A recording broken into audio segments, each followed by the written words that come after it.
بھی توڑ دے اور برباد کر دے. جس طریقے سے روسیا کو توڑا اور برباد کیا ہے, اس کے ٹکڑے ٹکڑے کر دیا, اسی طریقے سے اللہ تعالیٰ اس ظالم حکومت کو بھی, اس طاغوت کو بھی توڑ کر کے ٹکڑے ٹکڑے کر دے اور اسے برباد کرے. تو یہ شخص آتا ہے, تو یہ داعی جو تھا, جو اصل میں انہی کے رشیا ہی کا رہنے والا تھا, لیکن جو 50 سال اور 60 سال پہلے اس کے ظلم سے بھاگ کر کے آئے تھے اور مکہ مکرمہ میں رہتے تھے, انہی میں ایک شخص اس سے ملتا ہے. تو ایک اسی علاقے کا آیا ہوا ایک کہتا ہے کہ اے حاجی, اے حاجی.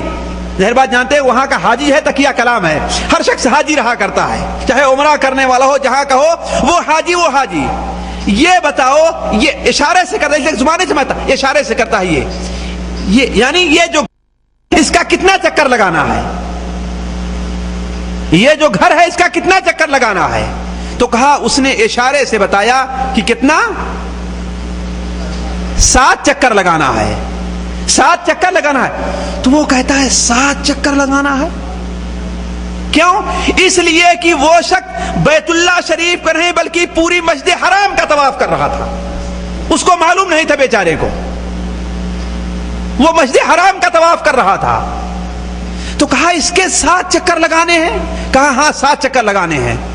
کہا الحمدللہ. یہ کہہ کر کے پھر چکر لگانا شروع کیا.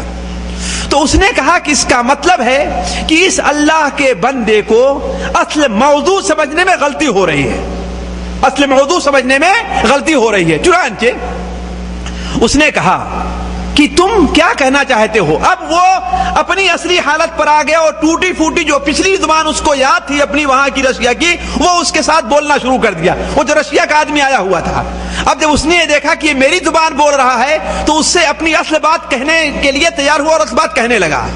تو کہا کہ میں عمرہ کرنے کے لیے آیا ہوں اور طواف کرتا ہوں. تو کہا اللہ کے بندے طواف اس کا نہیں کرنا ہے, اور میں تمہیں دکھاتا ہوں طواف کس کا کرنا ہے.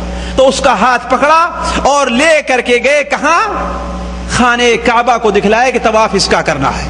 تو کہتے ہیں کہ جیسے اس کی نظر اس گھر کے اوپر پڑتی ہے, زاروں قطار اس کی آنکھوں سے آنسو گرنے شروع ہو گئے.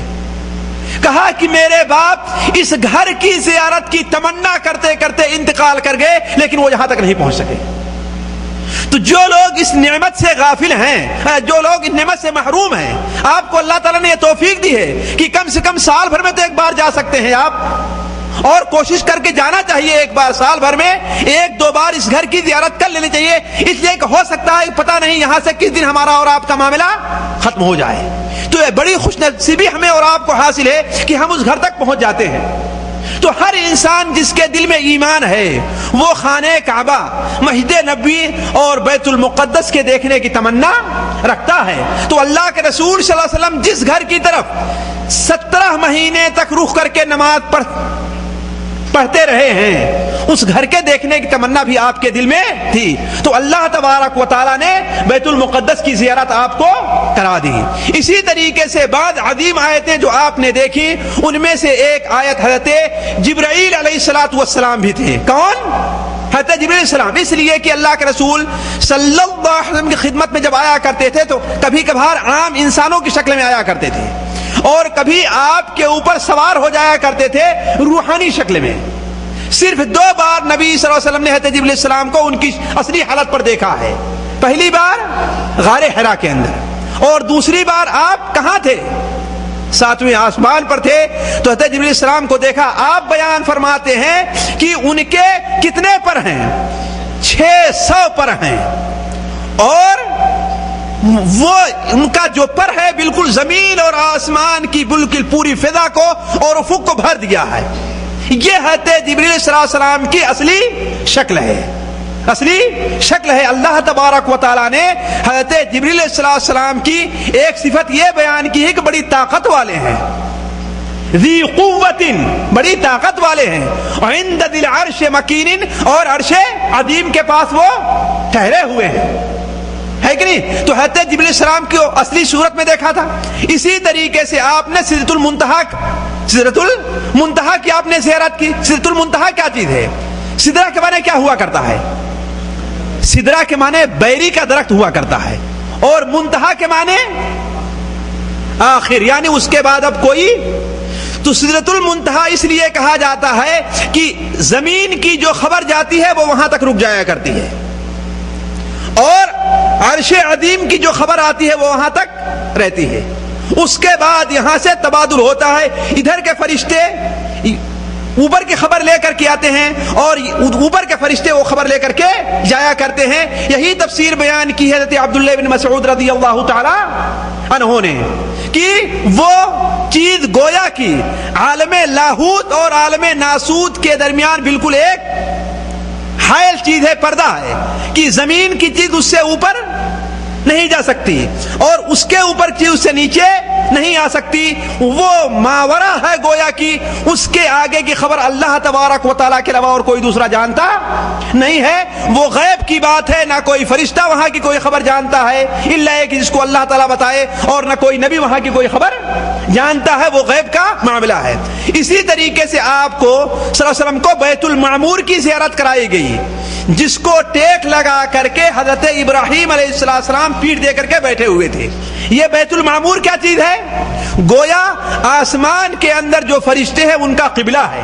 جس طریقے سے انسانوں کا قبلہ خانہ کعبہ ہے، اس طریقے سے بیت المعمور ان کا قبلہ ہے. بلکہ بعض روایات سے پتہ چلتا ہے کہ ہر آسمان کے اوپر ایک ایسا بیت المعمور بنا ہوا ہے. اس بیت المعمور کی تعریف کرتے ہوئے آپ نے بیان فرمایا کہ روزانہ اس کی زیارت 70,000 فرشتے اس کا طواف کرتے ہیں، اور جو فرشتہ ایک بار طواف کر لیتا ہے دوبارہ اس کو موقع نہیں ملتا. اسی طریقے سے اللہ تبارک و تعالیٰ کی بلند آیات کو جو آپ نے دیکھا، عظیم آیات کو، ان میں آپ نے وہاں پر 4 نہریں بھی دیکھی تھی. 4 نہریں تھیں. 2 نہریں تو بالکل ظاہر تھیں، نیل اور فرات، اور 2 نہریں بالکل باطن تھیں. ہو سکتا ہے کہ وہ کوثر یا اور کوئی دوسری نہر ہو جو جنت کے اندر ہے. آپ صلی اللہ علیہ وسلم کو وہاں پر کوثر کی بھی زیارت کرائی گئی. آپ نے بیان فرمایا کہ اس کے کنارے کھولدار جھولدار موتیوں کے بالکل قبے بنے ہوئے ہیں، اور وہ بڑے خوبصورت ہیں. اس کا پانی جب ہم نے پیا تو شہد سے زیادہ میٹھا ہے اور دودھ سے زیادہ سفید ہے. اس کے نیچے جو کیچڑ اس کا ہے وہ سفید مشک کا ہے، سفید مشک کا ہے. یہ وہ نہر ہے جسے اللہ تبارک و تعالیٰ نے ہمارے نبی حضرت محمد مصطفیٰ صلی اللہ علیہ وسلم کو عطا فرمایا ہے. اور آپ نے فرمایا اس پر ایسے ایسے پرندے ہیں لمبی گردن والے جن کا گوشت بڑا جو بڑے خوبصورت ہیں. تو حضرت عمر فاروق رضی اللہ عنہ نے ایک بار فرمایا، اے اللہ، تب تو وہ بڑے لذیذ ہوں گے، تب تو وہ بڑے لذیذ اور بڑے ناعم ہوں گے، بڑے ملائم ہوں گے. آپ نے فرمایا لیکن ان کے کھانے والے جو مسلمان ہوں گے وہ ان سے بھی نرم اور ملائم ہوں گے. تو عرض کرنے کا مقصد یہ تمام چیزیں ہیں، آیات کبریٰ تھیں جو آپ کو دکھائی گئیں.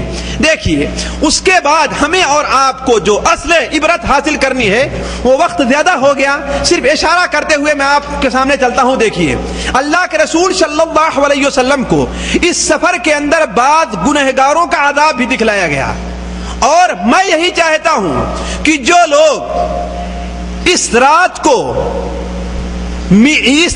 مجلس منعقد کرتے ہیں، اس رات کو جاگنے کا اہتمام کرتے ہیں، ان واقعات کو بیان کرتے ہیں، وہ لوگ ان باتوں پر توجہ کیوں نہیں دیتے؟ اس دنیا کے اندر دیکھیے کہ خصوصاً سعودیہ میں جب آپ دیکھیں اسبوع المساجد جب آتا ہے، مسجدوں کا ہفتہ، تو ہر مسجد کی بڑی بہترین سے صفائی ہوا کرتی ہے. اسبوع شجرہ جب آتا ہے تو ہر جگہ آپ کو درخت لگتے دکھائی دیں گے. مرور کا جب ہفتہ آتا ہے تو ہر ناکے اور گلی پر ٹریفک پولیس والے کھڑے ہو کر لوگوں کو چیک کرتے رہتے ہیں. اس کا مطلب ایسا اگر کوئی موقع ہے تو اس دن جس مناسبت سے یہ چیز منائی جا رہی ہے اس کا اہتمام کیا جاتا ہے. تو جو لوگ